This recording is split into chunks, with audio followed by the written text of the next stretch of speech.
नमस्कार. आज ग्रामीण कथाकार आहेत अशोक पवार बलवडी यांची एक कथा मी आज सादर करतोय. तुम्हाला नक्की आवडेल. अशोक पवार बलवडी यांची फडक्यातली भाकर ही कथा सादर करतोय.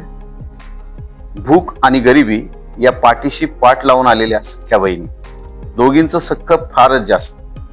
या दोघींची सोयरी कुठं जुळवायची म्हटलं तर फार कोणी जमवून घेत नाही, आटापिटा करावा लागतो. परक्याच्या पोराची कणव ही स्वतः आई झालेल्या बाईला जास्त येते. थोडक्यात काय तर परिस्थितीची जाण ही तशी परिस्थिती भोगलेल्या किंवा तशा परिस्थितीत असणाऱ्याला जास्त असते. माणूस नावाच्या प्राण्याचे भूक आणि त्या भुकेला शमवण्यासाठी चाललेला त्याचा आटापिटा आपण नित्यनेमाने पाहतो. पोटाच्या भुकेबरोबर मानव प्राण्याला ज्ञानाची भूक सुद्धा असते. प्रयत्न करत असतो, तो सतत नवीन काही शिकत असतो. पण ज्ञानाची भूक पूर्ण करण्यासाठी आधी पोटाची भूक म्हणजे शुद्धा शांती ही महत्वाची असते. वेळ प्रसंगानुसार परिस्थितीनुसार माणूस जे मिळेल ते खाऊन शुद्धा शांती करत असतो. सामान्य परिस्थितीमध्ये भुकेची जाणीव होण्याआधी माणसं पोटभर जेवतात, पण परिस्थिती नसताना पोटाची आग विझवून जगण्याची धडपड करणाऱ्यांना भूक चांगलीच माहीत असते. वेळेला मिळालेली भाकरी खूपच चविष्ट असते. तिची चव पंचतारांकित हॉटेलपेक्षा खूप भारी असते. अशाच एका कठीण काळात वेळेला मला मिळालेल्या फडक्यातल्या भाकरीची ही खरीखुरी गोष्ट. साल होतं 1995. मी TYBSC ला कृष्णा महाविद्यालय रेट्रे बुद्रुक जुळेवाडी येथे होतो. तसं बघितलं तर कृष्णा महाविद्यालय हे सातारा आणि सांगली जिल्ह्याच्या सीमेवरती मध्यवर्ती ठिकाणी आहे. त्यामुळे सांगली जिल्ह्याचा वाळवा, कडेगाव, शिराळा तर साताराच्या कराड तालुक्याच्या ग्रामीण भागातली मुलं शिक्षणासाठी इथे प्रवेश घेत. त्याला कारण म्हणजे तिथं कॉलेजच्या वसतिगृहात राहण्याची मोफत तर मेसची अगदी अल्प खर्चात सोय होती. जवळच्या गावातील मुलं एसटीनं येऊन जाऊन करायची तर लांबची वसतिगृहात राहायची. माझ्या वर्गात रमेश निवृत्ती जाधव नावाचा सोनकिरेचा एक वर्गमित्र होता. मी वसतिगृहात राहायचो तर रमेश सोनकिरेवरून एसटीने दररोज कॉलेजमध्ये यायचा. रमेशच्या घरची परिस्थिती अगदीच हालाकीची होती. त्याच परिस्थितीनं त्याला संयमी आणि सोशिक बनवलं होतं. त्याचा संयम आज तागायत टिकून आहे, किंबहुना तळहायात टिकेल याची खात्री मला आहे. कधी एसटीचा पास संपला तर पुढच्या पासासाठी पैशाची जुळणी होईपर्यंत 4-5 दिवस हा पट्ट्या मधनं डोंगरातनं 10-12 किलोमीटर चालत कॉलेजला यायचा. पायात स्लीपर आणि अंगात घालायचा कॉलेजच्या 3 वर्षासाठी एकच ड्रेस, तोही त्याच्या थोरल्या भावाला मागे केव्हा तरी कुठल्या तरी पाहुण्यानं आहेर म्हणून दिलेला. निळसर पॅन्ट आणि पट्ट्याचा शर्ट, तो ड्रेसच त्याचा ब्रँड झालेला. त्यामुळे तो कुठूनही लांबून ओळखून यायचा. रमेशला आपल्या घरच्या परिस्थितीची पुरेपूर जाणीव होती.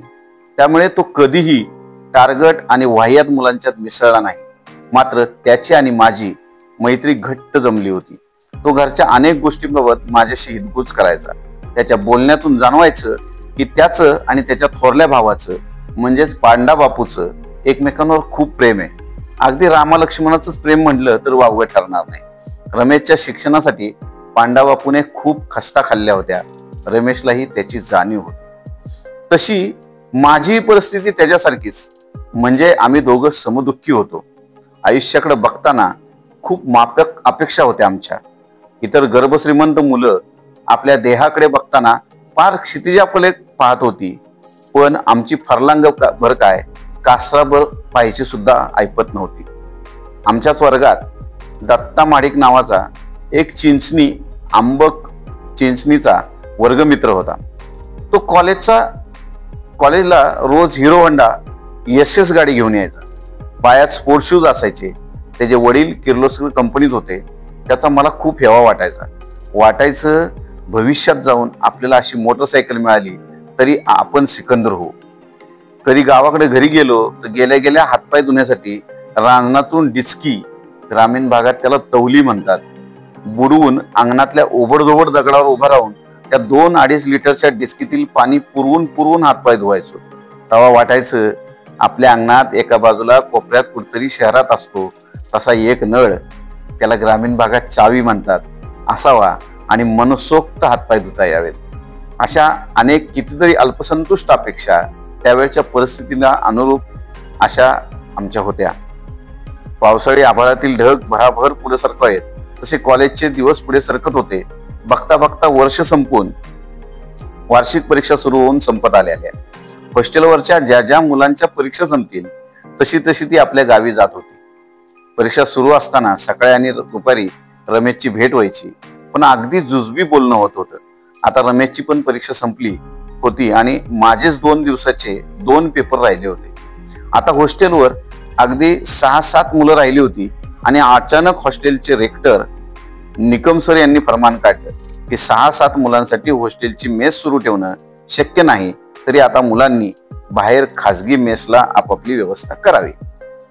मला आता माझ्या राहिलेल्या 2 दिवसाच्या 2 पेपरच्या अभ्यासापेक्षा 2 दिवसाच्या जेवणाचीच काळजी जास्त वाटू लागली. कारण बाहेर खासगी खानावळीत जाऊन जेवायचं म्हटलं तर ताटाला 20 रुपये लागायचे आणि तेवढी माझी ऐपत नव्हती. दुपारच्याच रमेश त्याची परीक्षा संपल्यामुळे आणि त्याच दिवशी संध्याकाळी तो काही कामानिमित्त पुण्याला जाणार असल्याने माझा निरोप घेण्यासाठी आला. कारण परत आम्ही केव्हा भेटणार होतो हे आम्हा दोघांनाही माहीत नव्हतं. मी त्याला थोडा चिंतातूर दिसलो. त्याचं कारण त्यानं मला विचारलं आणि मी त्याला ते सहजच सांगितलं. तसा तो म्हणाला, काही काळजी करू नकोस, माझ्याकडे आहे एक पर्याय. मला म्हणाला, आमच्या गावावरून विटा रेट्रे कारखाना ही एसटी सकाळी 9:30ला येते. 2 दिवस त्या एसटीत माझा थोरला भावाला म्हणजे पांडा बापूला जेवण ठेवायला लावतो, तू इथं काढून घे म्हणजे झालं. मी त्याला म्हटलं, अरे तुझ्या घरातून 3 कप्पी डबा येणार, तो मी परत कसा देणार? तो म्हणला, खुळायसले का तुला 3 कप्पी डबा द्यायला आमच्या घरात 3 कप्पी डबा हवा आहे ना, तुला फडक्यातनच बांधून जेवण येईल. एखाद्या माणसाला खूप तहान लागावी आणि त्याच्या हाती अख्खा रांजणच लागावा तसं मला झालं. मला भेडसावणारा यक्ष प्रश्न रमेशनं चुटकीसरशी सोडवला होता. त्यामुळे मी निर्धास्त झालो आणि म्हणलं, चला फडक्यातनं तर फडक्यातनं, वेळेशी मतलब. रंगीबेरंगी आणि आकर्षक 2 कप्पी किंवा 3 कप्पी सो कॉल्ड टिफिन बॉक्स नावाची एक गोष्ट आता चिमुरड्या पोरांपासून शाळा, कॉलेज आणि ऑफिसला जाणाऱ्या सगळ्यांकडे दिसते. खरं तर त्या टिफिन बॉक्समध्ये चमचमीत पदार्थ असतात, पण फडक्यातल्या भाकरीची चव काही त्याला येणार नाही. फडक्यातल्या भाकरीला आई, भाऊजय, बहीण नावाच्या बाईचा स्पर्श असतो. परातीत थापताना, तिला आकार देताना पोराबाळांच्या भविष्याला आकार दिलेला असतो. भाकरी चुलीच्या जाळापेक्षा पोराबाळांच्या पोटाच्या आगीवरच जास्त भाजलेली असते. मुलाबाळांच्या उज्ज्वल भविष्यासाठी चटके सोसणाऱ्या आईच्या डोळ्यातील अश्रूंची पाण्यानं ती पचलेली असते. बापाच्या किंवा घरातल्या कर्त्या पुरुषाच्या कळकट दणक्याच्या धडप्यात बांधल्यावर ते आणखीन चविष्ट होते. त्या फडक्यातल्या भाकरीबरोबर किती भावना गुंतलेल्या असतात हे शब्दात सांगणं कठीण आहे. पण त्या काळात हॉस्टेलवर राहत असल्यामुळे मला ही भाकरी खायला मिळाली नव्हती. मेसचं जेवण तसं बरं होतं, पण आईच्या हातचं किंवा एखाद्या मित्राच्या घरी गेलो तर घरचं जेवण म्हणून आम्हाला त्या जेवणाचं कमालीचं अप्रूप होतं. आता शेवटच्या 2 दिवसासाठी माझी अडचण निर्माण झाली होती. रमेशनं त्याच्या भावाकरवी माझा तात्पुरता प्रश्न सोडवला होता, पण त्यानं सांगितल्याप्रमाणे त्या फडक्यातल्या भाकरीची मी आतुरतेनं वाट पाहत होतो हे मात्र नक्की. बघितलं तर 2 दिवसाचा प्रश्न होता. झालं. दुसऱ्या दिवशी सकाळी लवकर आवरून हॉस्टेलवरून कॉलेजच्या पश्चिमेच्या खालच्या बाजूस जुळेवाडीच्या स्टॉपवर गेलो, जिथं रस्त्याच्या पूर्व बाजूला डॉक्टर पवारांचा दवाखाना तर पश्चिम बाजूला एक टपरीवाजा हॉटेल होतं. तिथंच एसटी थांबायची. मी बरोबर 9:15 वाजता हॉटेलच्या बाजूला उभं राहून शेनोली स्टेशनकडं तोंड करून आशाळभूत नजरेनं एसटीची वाट पाहू लागलो. रमेशनं घरी सांगितलं असेल तर त्याच्या भावाच्या लक्षात असेल ना, एसटी वेळेत येईल का, अशा अनेक शंकेच्या मालिकेनं माझी धाकधूक वाढली होती. आणि एवढ्यात गाडी आली आणि मी ड्रायव्हर जवळ गेलो. ड्रायव्हरनं मला त्याच्या सीट खाली खालून फडक्यातलं बांधलेलं जेवण दिलं. पांढऱ्या शुभ्र धोत्र्याच्या फडक्यात बांधलेलं, वरती वाकळ्याच्या दोऱ्यानं ओवून एक चिठ्ठी बांधली होती आणि त्यावर माझं नाव लिहिलं होतं, अशोक पवार. ते जेवण घेऊन मी झपाझप पावलांनी हॉस्टेलची रूम गाठली. जेवण सोडून बघितलं तर 3 भाकरी, त्याच्यावर 4 चपात्या, चपात्यावर पिवळ्या मुगाची उसळ, एका भाकरीच्या पापुड्यात आतल्या बाजूला मिरचीचा खरडा ठेचा, एका काचेच्या बाटलीत थोडं ताक, असं 2 वेळचं जेवण होतं. मी भाकरी आणि ताक कुस्करून आणली आणि चपाती उसळ रात्रीच्या जेवणासाठी ठेवली. मग 11 वाजता पेपरला गेलो. झालं, आता एका दिवसाचा प्रश्न होता. दुसरा दिवस उजाडला. मी आदल्या दिवशी सारखंच आवरून जुळेवाडीच्या बस स्टॉपवर गेलो आणि एसटीची वाट पाहत राहिलो. पण आज कालच्या सारखी धाकधूक नव्हती. आज जरा कालच्यापेक्षा 5 मिनिटं गाडी लवकर झाली. मी पळतच ड्रायव्हर जवळ गेलो. बघितलं तर गाडीत जेवणच नव्हतं. ड्रायव्हरला विचारलं तर त्यानं नुसती नकारार्थी मान हलवली. माझा चेहरा एकदम काळवटला. पण आता विचारायचं तरी कुणाला? आता त्यावेळी आतासारखी संपर्क माध्यम पण नव्हते. मी हताश झालो, निराश झालो. भूक लागलेली होती, पण आता हॉटेलमध्ये जाऊन काय खावं तर माझ्याकडे वेळ आणि ऐपत दोन्हीही नव्हतं.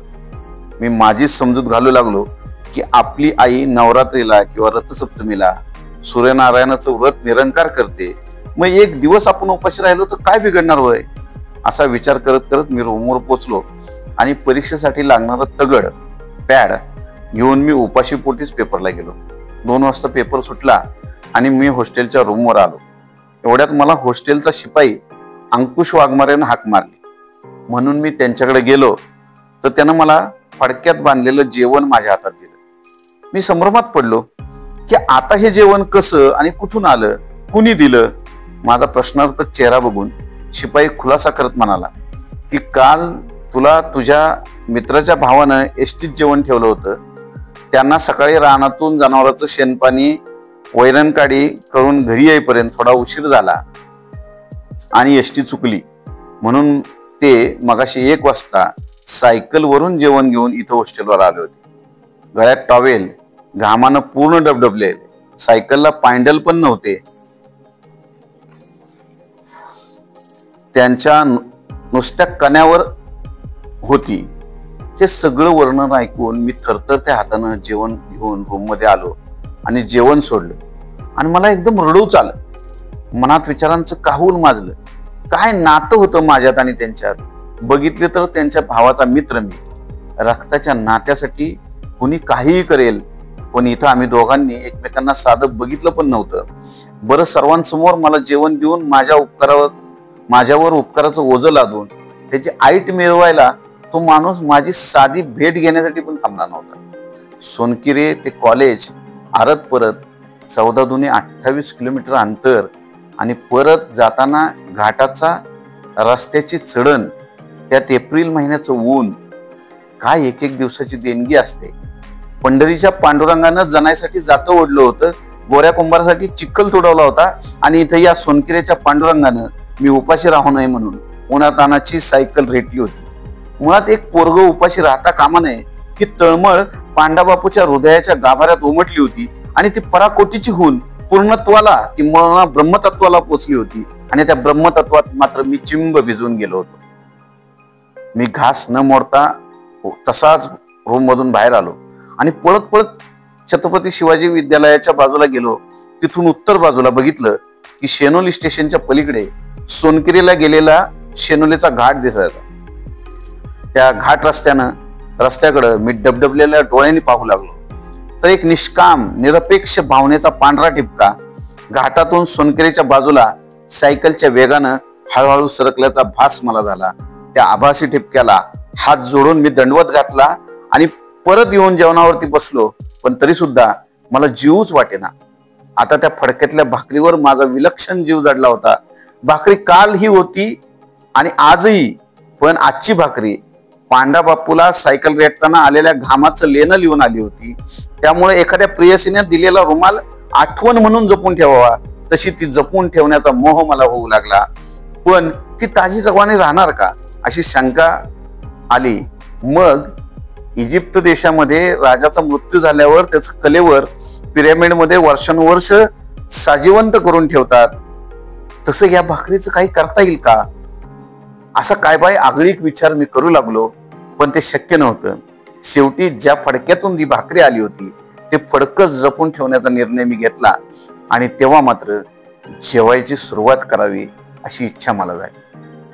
कालच्या सारखीच भाकरी आणि मुगाची उसळ होती.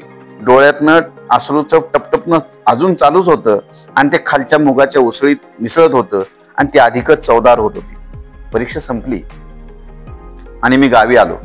पुढे आठवड्याभरानं मी आणि माझा एक मित्र श्रीकांत जाधव असं दोघे जण जाऊन सोनकिरेच्या त्या पांडुरंगाला भेटून आलो. शिक्षण पूर्ण झाल्यानंतर रमेश महाडला एका केमिकल कंपनीत रुजू झाला. आज तो चांगल्या पोस्टवरती काम करतो. त्या दोघा भावातले सख्य आजही तसंच आहे आणि तयार राहील यात शंका नाही. कदाचित माझं पूर्वसंचित दमदार असेल म्हणून जर रमेश सारखा मित्राचा आणि त्याच्या भावाचा सहवास मला लाभला तो अजन्म अभंग राहील. पांडवापूनं ज्या फडक्यातून भाकरी आणून दिली ते फडकं मी आजही माझ्या संग्रही जपून ठेवलंय. मी ज्या ज्या वेळी निरभ्र आकाशात पौर्णिमेच्या रात्री चंद्राकडे पाहतो तेव्हा चंद्राऐवजी मला पांडवबापूची भाकरी दिसते आणि अगदी ताजी ताजी मगाशीच आणून दिल्यासाठी. पांडवबापूचं माझ्यावरती फडक्यातल्या भाकरीचं कर्ज आहे ज्यातून मी कधीही उतर येऊ शकत नाही. आज पांडवबापूला मी एसी कारमध्ये नेऊन 5 स्टार हॉटेलमध्ये जेवू घातलं तरी त्याला फडक्यातल्या भाकरीची सर येणार नाही. मग मी काय करू शकतो. तर आज इतक्या वर्षांनी सुद्धा मला त्याची जाणीव आहे. म्हणून हा लेख लिहिण्याचा सारा खटाटोप कृतज्ञतेच्या आणि जाणीवेच्या भावनेतून त्या सोनकिरेच्या पांडुरंगाच्या चरणी मी समर्पित करतो आणि इथं थांबतो. धन्यवाद. श्री अशोक पवार बलवडी. मित्रांनो, श्री अशोक पवार बलवडी हे एक सुसंस्कृत असे शेतकरी आहेत आणि प्रगतिशील शेतकरी आहेत. माणसाच्या मनात जर कृतज्ञतेचा भाव असेल तर त्याला तुमच्या शिक्षणाची तुमच्या व्यवसायाची आड येत नाही. तुमच्या भावना फक्त कृतज्ञतेच्या असल्या तर तुमच्या शब्दांना आपोआप साहित्याची शब्दातून साहित्याची निर्मिती होते. श्री अशोक पवार बलवडी यांच्या या कथा आपल्याला कशी वाटली हे मला आवर्जून कळवा आणि लेखकाशी संपर्क साधा. त्याला ही कथा आवडल्याचं कळवा. त्यातून ग्रामीण भागातील साहित्यकारांना एक बळ मिळतं. अशोक पवार बलवडी यांचा नंबर आहे 8669004432. पुन्हा एकदा नंबर सांगतो 8669004432. धन्यवाद.